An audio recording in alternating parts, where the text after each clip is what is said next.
toy.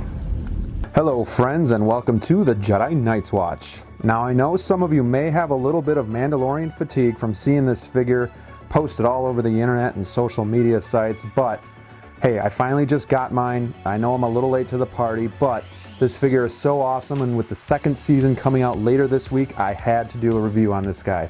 I originally was not going to get this figure. I pre-ordered the Mandalorian Beskar armor with the child and figured, you know, I'd be happy with that one.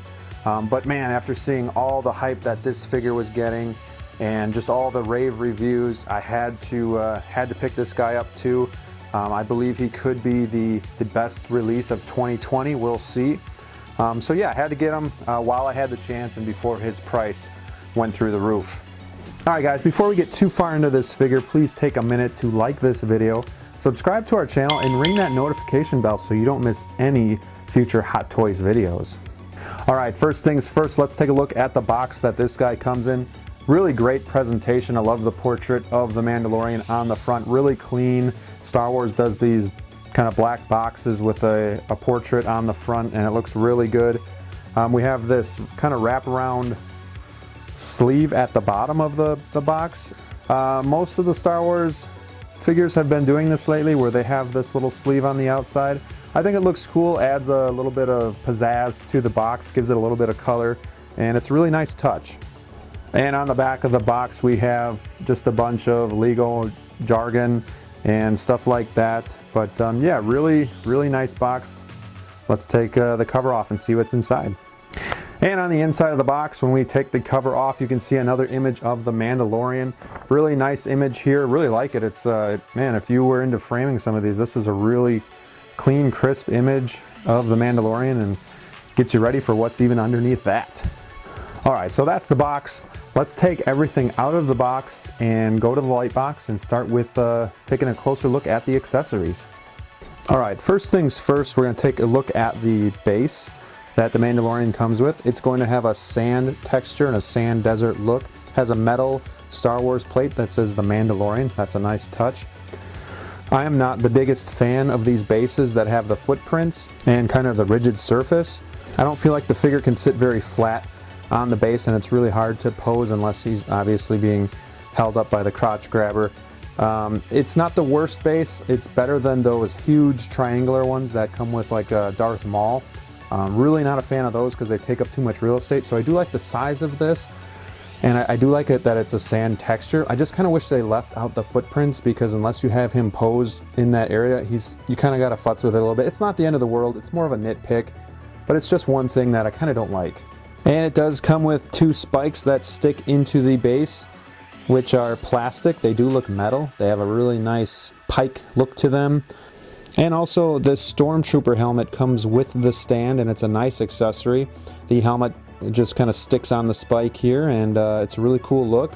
Great weathering on this thing, and you can see just some blood and dirt, and just got a piece of fabric tied down to it, just kind of like a warning to those Imperial Stormtroopers yet. So really cool touch. I do like that a lot. And once you get the base all set up, this is what it looks like. So we have the two spikes, and they just push into the base itself, and then we have the Stormtrooper helmet that slides onto the spike, and the crotch grabber, and the sand base. So that's a pretty cool base. I do like it. Definitely will incorporate this in the Mandalorian when I pose him. So yeah, really nice job. Alright, so outside of the figure, outside of the base, this is everything that the Mandalorian comes with. We'll talk about everything here that he comes with, and then we'll go through each individual item and look at the detail. First we have his pulse blaster, and then we have kind of some electricity that can be attached to the pulse blaster. We have his pistol. He comes with some, a different shoulder armor. He comes with the Beskar on him right now, but if you want him to have the ragtag look all throughout the armor, then this you could add as well. He comes with two sets of extra hands. So on the figure right now he has the open gripped hands, and then here we have the trigger hands and then closed fist hands. Comes with one detonator and one tracking device. Here we have a closer look at the pulse rifle.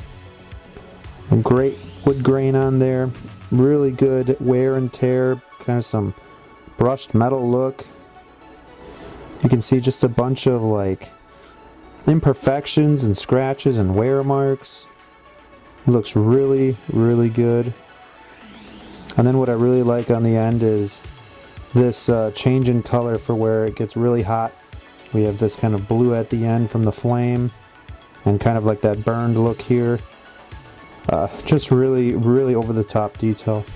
We have the scope that is removable. It just has 2 pegs to kind of go back in there. And then we have this moving piece as well. The strap is a pleather material, and it gets clipped to him by this little peg here, which I am not a fan of. I saw Justin's collection review where he talked about it and he even broke his. I'm putting it on, and I am a little nervous about doing that myself, so we'll see. And here's a closer look at the electricity. This isn't something that I'm ever going to use, but it's nice that Hot Toys includes it for anybody that wants to. Has a really cool look to it, nice purple color to it, but again, something I'll never use. And here is his pistol. Again, really great paint application, really good detail. You can see the gauges there. There are no moving parts on this guy, but it really just has that brushed metal look to it. It looks really authentic, really well done. Lots of detail in the gun itself. Here's a closer look at his normal shoulder plate. You know, if you want to go with like the full ragtag and mix it up armor, then you could put this guy back on. It does attach by Velcro. And again, really good detail, really good wear marks. This is plastic, but it looks like there's metal chips taken out of this. You got wear marks here and weathering. Here's one of the detonators up close, and this can go into his holster, which I'll show you later. This is the only one that is removable, so he only comes with one.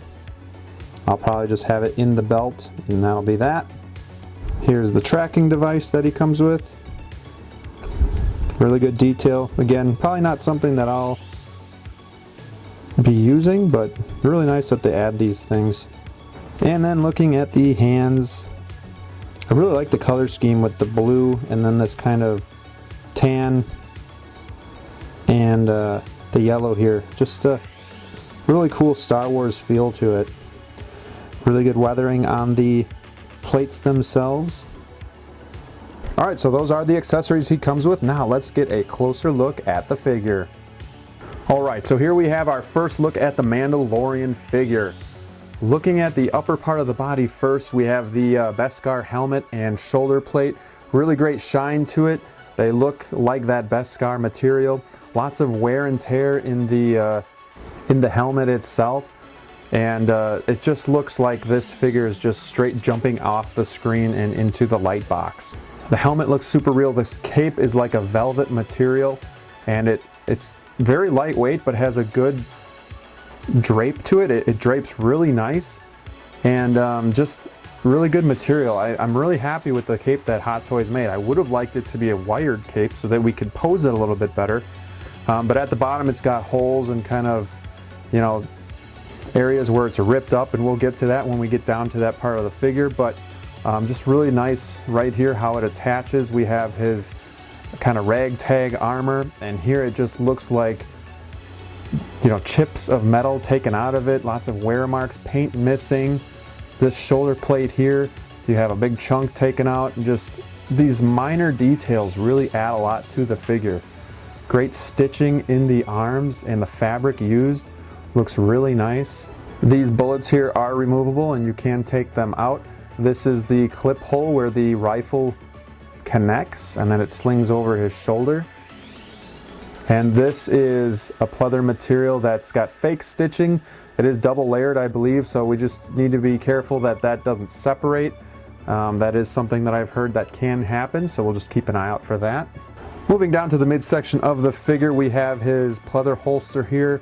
Kind of sticks out a little bit because it's against this piece of armor. We do have more bullets in the back, and his belt has really great detail, lots of pockets, and pouches and accessories. Really nice metal look here. You can see more of the stitching.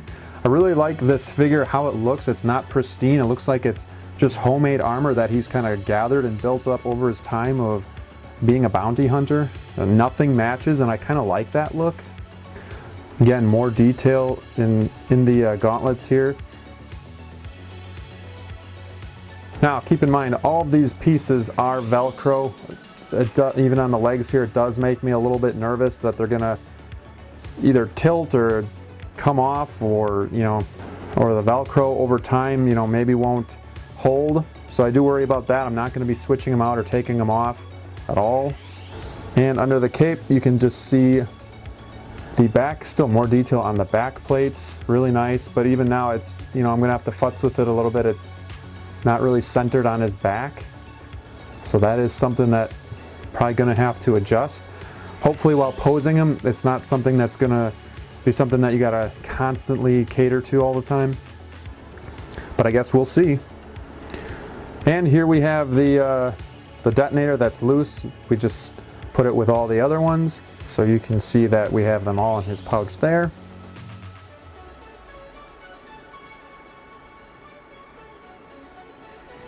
And really quickly, just want to talk about how to attach the pulse rifle to the back of Mando. Right here there is a hole in the cape, and this belt loop just slips right through. You slip the rifle inside that on the outside of the cape, and then the strap goes over the shoulder, and the knob just punches right in right here. It did seem to go in okay. It doesn't sit totally flat. I think it would have been better if they used the magnet.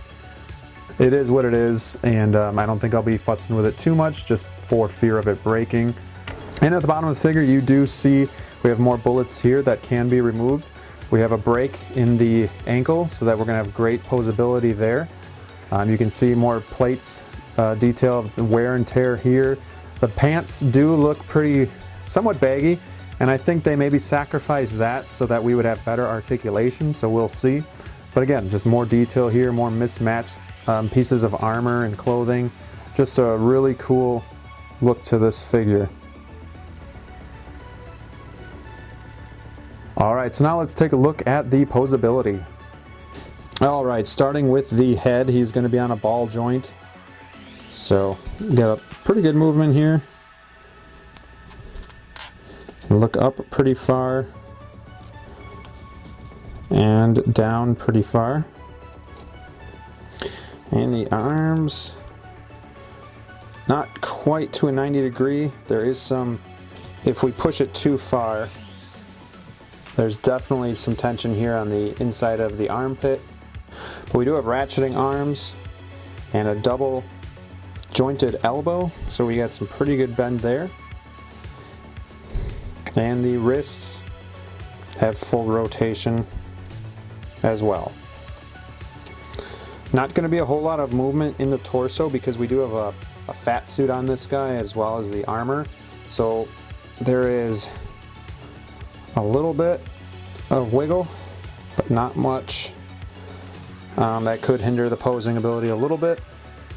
The legs have pretty good articulation. Again, that's because the pants do seem a little baggy.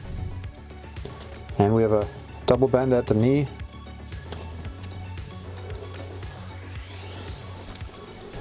Can almost do the splits. And rotating ankles. I'm gonna have a lot of movement there. And a swivel at the thigh. So I think this is going to be a lot of fun to pose. So let's get him in a few poses and talk about our final thoughts. So now that we've gotten through the figure, I want to talk about some things that I like about this figure and some things that maybe not so much. Let's start with the things that I really like about this figure. The likeness to the character, to Mando himself. I feel like this guy is just popping off the screen and just in 1/6 scale in my house. Like, it looks like the real deal. The craftsmanship is great. The detail and the weathering is awesome. The metal and the Beskar looks real. The cape is great quality and drapes nice. I love the fabric feel to it. I like the tattered ends to it. Really good character to that as well. And it's not one of them cheap, really thin capes that you get with some figures, so Hot Toys props to you for that. The next thing I like is the articulation of the figure. The pants may be a little bit baggy, but he has a lot of movement in the legs. We have double bends in the elbows and the knees.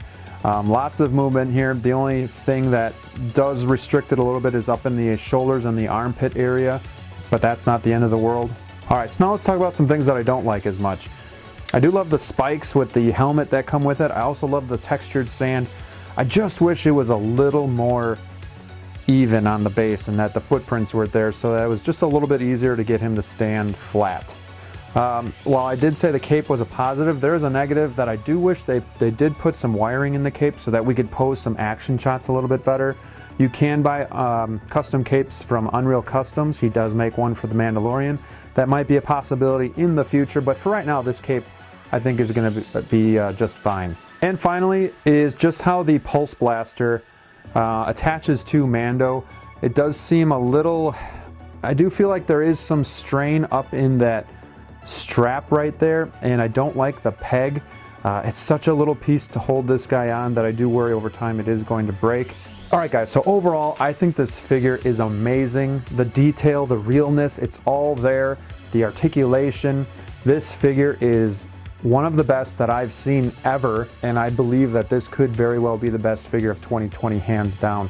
If you haven't gotten this one already, I suggest you get it. I don't know what the Beskar version is going to look like just yet, but that's the one I wanted initially. However, this guy in person looks amazing. You do have to get him.